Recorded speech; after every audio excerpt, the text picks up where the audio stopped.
Hello hi friends.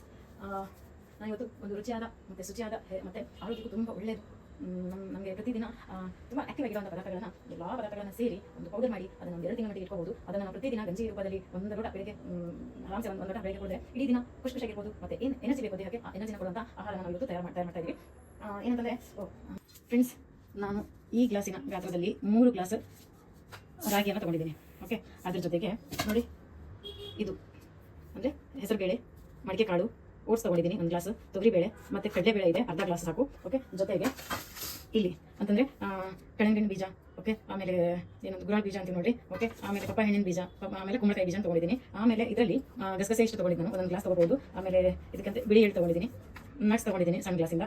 ಆಮೇಲೆ ಮೆಂತೆ ತೊಗೊಂಡಿದ್ದೀನಿ ನೋಡಿ. ಸೊ ಇಷ್ಟು ಅರ್ಧ ತೊಗೊಳ್ಳಿ ಸಾಕು, ಈ ಗ್ಲಾಸಿಂದ ಅರ್ಧ ತೊಗೊಳ್ಳಿ. ಜೊತೆಗೆ ಇಲ್ಲಿ ಬ್ರೌನ್ ರೈಸ್ ತೊಗೊಂಡಿದ್ದೀನಿ, ನಾನು ನವಣೆ ತೊಗೊಂಡಿದ್ದೀನಿ 2 ಗ್ಲಾಸ್ ಅಂದರೆ 1 ಮುಕ್ಕಾಲು ಗ್ಲಾಸ್ ತೊಗೊಂಡಿದ್ದೀನಿ. ಆಮೇಲೆ ಇದು ಪಾಲಿಸ್ ಆಗದೆ ಇರುವಂಥ ಬ್ಲಾಕ್ ರೈಸ್ ಅಥವಾ ರೆಡ್ ರೈಸ್ ಅಂತ ಅನ್ಬೋದು, ಇದನ್ನು ಪಾಲಿಸ್ ಇಲ್ಲದ ರೈಸ್ ಇದು. ಆಮೇಲೆ ಬಾಲಕ್ಕಿ ತೊಗೊಂಡಿದ್ದೀನಿ, ಅಗಸೆ ಬೀಜ ತೊಗೊಂಡಿದ್ದೀನಿ, ಬಾದಾಮ್ ತೊಗೊಂಡಿದ್ದೀನಿ ಮತ್ತು ಕೆಂಪು ತೊಗರಿ ಬೇಳೆಯನ್ನು ತೊಗೊಂಡಿದ್ದೀನಿ. ಸೊ ಇಷ್ಟು ಪದಾರ್ಥಗಳು ಆರೋಗ್ಯ ತುಂಬ ಒಳ್ಳೆಯದು. ಸೊ ಇವನ್ನೆಲ್ಲವನ್ನು ನಾನು ಯೂಸ್ ಮಾಡಿಕೊಂಡು ಯಾವ ರೀತಿ ನಾವು ಒಂದು ಪೌಡರ್ನ ರೆಡಿ ಮಾಡ್ಕೊಳ್ಳೋದು ಅಂತ ನೋಡೋಣ. ಓಕೆ, ಇವನ್ನೆಲ್ಲ ಏನು ಮಾಡಬೇಕು, ರೋಸ್ಟ್ ಮಾಡೋಣ. ಇದನ್ನೆಲ್ಲ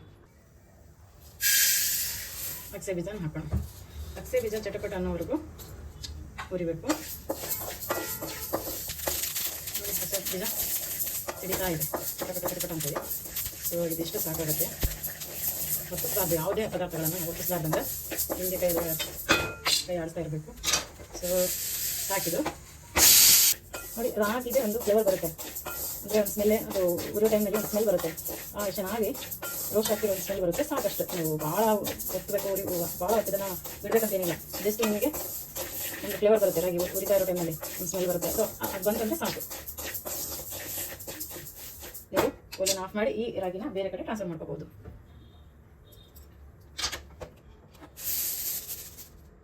ಅಂತಂದರೆ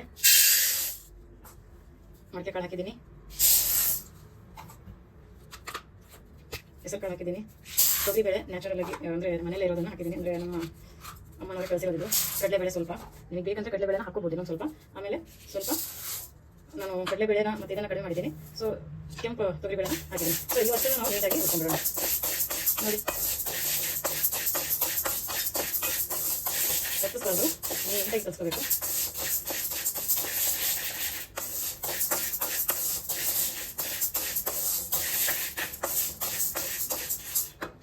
ಕಲರ್ಫುಲ್ ಆಗಿದೆಲ್ಲ.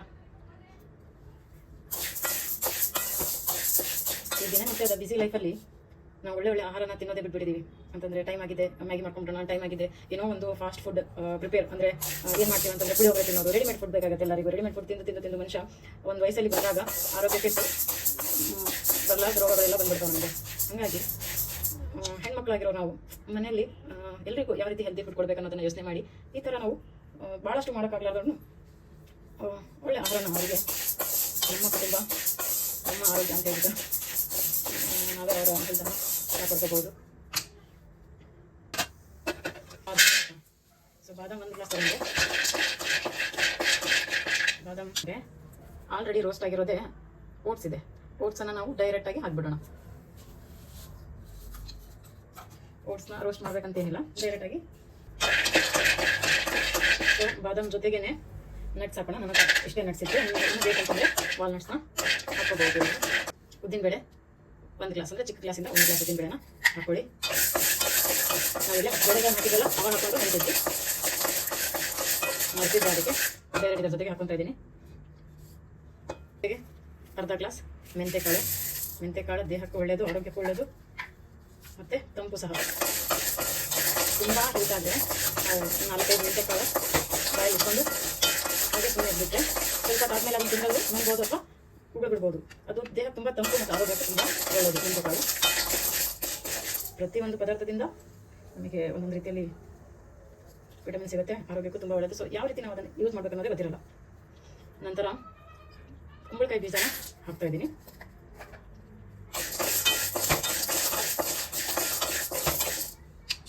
ಜೊತೆಗೆ ಗುರಾಳ್ ಬೀಜನ ಹಾಕ್ತಾಯಿದ್ದೀನಿ. ಕಳಂಗಡಿ ಬೀಜ ಸ್ಮಾರ್ಟ್ ಗ್ಲಾಸಿಂದ ಅದನ್ನು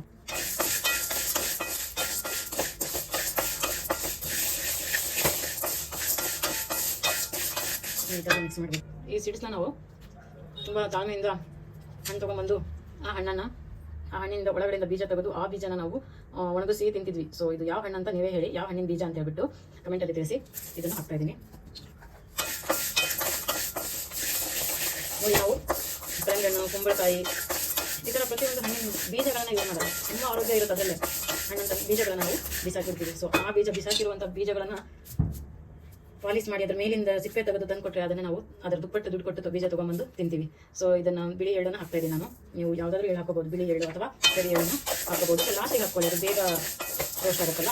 ಸೊ ಹಾಗಾಗಿ ಲಾಸ್ಟಿಗೆ ಹಾಕ್ಕೊಳ್ಳಿ.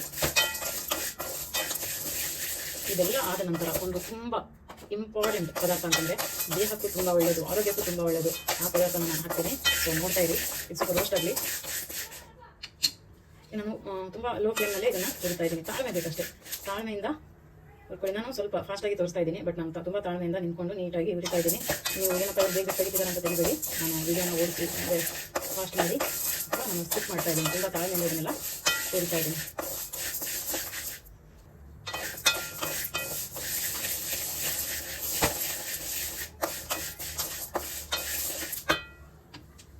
ತುಂಬ ಇಂಪಾರ್ಟೆಂಟ್ ಅಂತಂದರೆ ಗಸಗಸೆ ಬೀಜ. ಸೊ 1 ಗ್ಲಾಸ್ ಇದ್ದರೆ 1 ಗ್ಲಾಸ್ ಹಾಕಿ. ನನ್ನ ಹತ್ರ ಇಷ್ಟೇ ಇತ್ತು, ಅದನ್ನು ನಾನು ಡೈರೆಕ್ಟಾಗಿ ಈಗ ಹಾಕ್ತಾ ಇದ್ದೀನಿ. ಎಲ್ಲ ಪದಾರ್ಥಗಳು ಚೆನ್ನಾಗಿ ರೋಸ್ಟ್ ಆಗಿದೆ. ಸೊ ಮೇಲಿಂದ ನಾನು ಗಸಗಸೆ ಬೀಜನ ಹಾಕ್ತಾ ಇದ್ದೀನಿ. ಇದು ದೇಹಕ್ಕೆ ತುಂಬ ತಂಪು.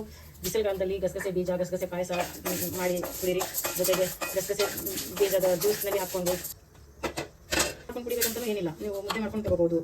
ಓಕೆ, ಚಟ್ನಿ, ಮುದ್ದೆ, ಸಾಂಬಾರು ಜೊತೆಗೆ ಅದನ್ನು ಡೈರೆಕ್ಟಾಗಿ ತೊಗೋಬೋದು. ನಾನು 2 ಗ್ಲಾಸ್ ನವಣೆ ತೊಗೊಂಡಿದ್ದೀನಿ. ನವಣೆನೂ ನಾವು ಚೆನ್ನಾಗಿ, ನನಗೆ ಅರ್ಥ ಸಿಗಲಿಲ್ಲ. ಸೊ ಅರ್ಥ ನಿಮಗೆ ಸಿಕ್ಕಂದರೆ ಅರ್ಕನೂ ನೀವು ತೊಗೊಳ್ಳಿ. ಅರ್ಕ ತೊಗೊಂಡು ಅದನ್ನು ಸ್ವಲ್ಪ 1 ಗ್ಲಾಸ್ ಅಥವಾ 2 ಗ್ಲಾಸ್ ನಿಮಗೆ ಎಷ್ಟು ಮೆಜರ್ಮೆಂಟ್ ಬೇಕಾಗುತ್ತೋ ಅಷ್ಟು ತೊಗೊಳ್ಳಿ. ನನಗೆ ಇವೆಲ್ಲ ಯಾಕೆ ನಾನು ಜಾಸ್ತಿ ಹಾಕೊಂಡಿದ್ದೀನಿ, ಇದರಿಂದ ಸ್ವಲ್ಪ ಜಾಸ್ತಿ ವಿಟಮಿನ್ಸ್ ಇರುತ್ತೆ ಅಂತ.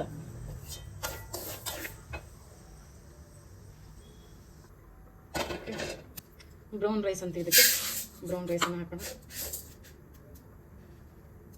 ಬ್ಲ್ಯಾಕ್ ರೈಸು ಮಿಕ್ಸ್ ಆಗಿಬಿಟ್ಟು ಬ್ರೌನ್ ರೈಸ್, ಕೆಂಪಕ್ಕಿ. ನೀವು ಅಕ್ಕಿನ ನಿಮಗೆ ಎಷ್ಟು ಬೇಕೋ ಅಷ್ಟು ಹಾಕ್ಕೊಳ್ಳಿ. ಆಪ್ಷನ್ಸ್ ಅದು, ಬೇಕಂದ್ರೆ ಹಾಕ್ಕೊಳ್ಳಿ, ಬೇಡ ಅಂತಂದ್ರೆ ಸ್ಕಿಪ್ ಮಾಡ್ಬೋದು. ಸೊ ಬಾರ್ಲಕ್ಕಿ ದೇಹಕ್ಕೆ ತುಂಬ ಒಳ್ಳೆಯದು ಮತ್ತು ತಂಪು ಸಹ ಅದು. ಸೊ ಬಾರ್ಲಕ್ಕಿ ನೀವು ಜಾಸ್ತಿ ಮಾಡಿ ಈ ರೈಸ್ನ ನೀವು ಕಡಿಮೆ ಮಾಡಿದ್ರೆ ನಡೀತೈತಿ. ನಿಮಗೆ ಕೆಂಪಕ್ಕಿ ರೈಸ್ ಮಾಡ್ಕೊಂಡು ತಿನ್ನೋಕೆ ಅಷ್ಟು ಇಂಟ್ರೆಸ್ಟ್ ಇಲ್ಲ. ಹಾಗಾಗಿ ಈ ರೀತಿ ನಾವು ಸೇವನೆ ಮಾಡೋದ್ರಿಂದ ನಮಗೆ ಇದರಿಂದ ಸಿಗೋಂಥ ವಿಟಮಿನ್ಸ್ ಏನಿರುತ್ತೆ ಅದು ಡೈರೆಕ್ಟಾಗಿ ಸಿಗುತ್ತೆ ಅಂತ. ಡೈರೆಕ್ಟ್ ಇಲ್ಲ ಅಂದರೆ ಇಂಡೈರೆಕ್ಟಾಗಿ ಸಿಗುತ್ತೆ ಅಂತ. ಓಕೆ, ಸೊ ಅಕ್ಕಿನ ಸ್ವಲ್ಪ ರೋಸ್ಟ್ ಮಾಡ್ಕೊಂಡ್ಬಿಡೋಣ. ಓಕೆ, ಬನ್ನಿ. ಈಗ ಇದನ್ನೆಲ್ಲ ಉಟ್ಕೊಂಡು ಇಲ್ಲಿ ಹಾಕೊಂಡಿದ್ದೀವಿ. ಸೊ ಇದನ್ನು ಆಗಿದೆ, ಗ್ಯಾಸ್ನ ಆಫ್ ಮಾಡೋಣ. ಈಗ ಇದನ್ನು ನೀಟಾಗಿ ಮಿಕ್ಸ್ ಮಾಡ್ಕೊಂಡ್ಬಿಡೋಣ. ಓಕೆನಾ, ನೋಡಿ ಡೈರೆಕ್ಟಾಗಿ ಎಲ್ಲವನ್ನು ಮಿಕ್ಸ್ ಮಾಡೋದು. ಸೊ ಸ್ವಲ್ಪ ಬಿಸಿ ಇದೆ, ನೋಡ್ಕೊಂಡು ನೋಡಿ, ಎಲ್ಲ ಕಲರ್ಫುಲ್ಲಾಗಿದೆ. ನಾವು ತಿನ್ನುವ ಆಹಾರಗಳು ತುಂಬ ಕಲರ್ಫುಲ್ಲಾಗಿರ್ಬೇಕಂತೆ. ಸೊ ಆರೋಗ್ಯಕ್ಕೂ ಒಳ್ಳೆಯದಂತ ಯಾವಾಗ ಹೇಳಿದ ಮಾತು. ಹೀಗಾಗಿ ನೋಡಿ ಎಷ್ಟು ಚೆನ್ನಾಗಿ, ಎಷ್ಟು ನೀಟಾಗಿ ಹುರಿದು ಇಟ್ಟಿದ್ದೀನಿ. ಎಲ್ಲ ಪದಾರ್ಥಗಳನ್ನು ಚೆನ್ನಾಗಿ ತೊಳೆದು ಒಣಗಾಕಿ ಆಮೇಲೆ ಈ ಥರ ಹುರಿದ್ಬಿಟ್ಟು ನಾವು ಗಿರಣಿಗೆ ಹಾಕ್ಸ್ಕೊಂಬರೋಣ. ಸೊ ನಾಳೆ ಇದರ ಗಂಜಿ ಹೆಂಗೆ ಮಾಡೋದಂತ ನಾನು ಹೇಳ್ತೀನಿ. ಇದನ್ನು ಗಿರಣಿಗೆ ಹಾಕ್ಸ್ಕೊಳಕ್ಕೆ ನಾವು ಈ ಬಾಕ್ಸಿಗೆ ಇಲ್ಲಿಂದ ಇಲ್ಲಿಗೆ ಟ್ರಾನ್ಸ್ಫರ್ ಮಾಡಿ ನಾನು ಗಿರಣಿಗೆ ಹಾಕಿಸಿ. ಸೊ ಗಂಜಿ ಮಾಡೋಕಾರೆ ಸ್ವೀಟ್ ಗಂಜಿ ಆದರೂ ಮಾಡ್ಕೊಳ್ಳಿ ಅಥವಾ ಉಪ್ಪು ಹಾಕ್ಕೊಂಡಾದರೂ ಮಾಡಿ. ಅದು ಹೆಂಗೆ ಮಾಡಬೇಕಂತ ನಾನು ನಿಮಗೆ ನೆಕ್ಸ್ಟ್ ಫ್ರೆಂಡ್ಸ್, ಹಾಗೆ ಸಬ್ಸ್ಕ್ರೈಬ್ ಮಾಡೋದನ್ನು ಮರಿಬೇಡಿ. ಲೈಕ್ ಮಾಡಿ, ಶೇರ್ ಮಾಡಿ, ಸಬ್ಸ್ಕ್ರೈಬ್ ಮಾಡಿ. Thank you, bye.